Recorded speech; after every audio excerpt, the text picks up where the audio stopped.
ખોટા રસ્તે વૈયા ગયા છે, દેખાવ કરવામાં વૈયા ગયા છે કે જો હું આ કરું છું, દેખાવ કરું છું, સમાજને બતાવવા માટે હું આ દેખાવ કરું છું, પણ મારો ગરીબ, મારા ગામનો કોઈ બાળક ભૂખ્યો નથી ને, એ આપણું પહેલું કર્તવ્ય છે. કોઈ બુઢી માં હોય, એકલી રહેતી હોય, છોકરાઓ ન હોય સાથે, અને બહાર કામ કરવા ગયા હોય, અને માંથી રસોઈ થતી ન હોય, આ તો પરાણે એ માં ઢળી અને પૂરું કરતી હોય, કોઈને કહેતી ન હોય.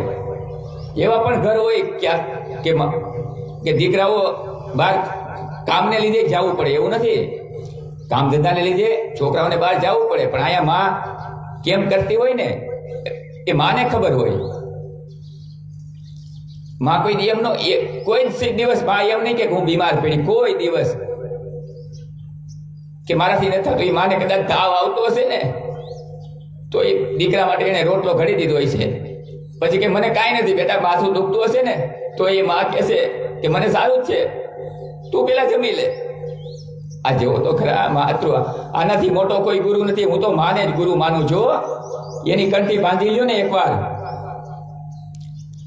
એક માની કંઠી બાંધી લીધી ને બસ પૂરું થઈ ગયું. તમારે 33 કરોડ દેવતાના આશીર્વાદ તમારી માથે આવી ગયા. બીજો ગુરુ કોણ મોટો હોય? માથી મોટો કોણ ગુરુ હોય? કોઈ માથી મોટો ગુરુ? અને ગુરુ તમારું એટલું ધ્યાન રાખે તો મને કહેજો, એકવાર જાજો આશ્રમ અને 5 દી રોકાજો.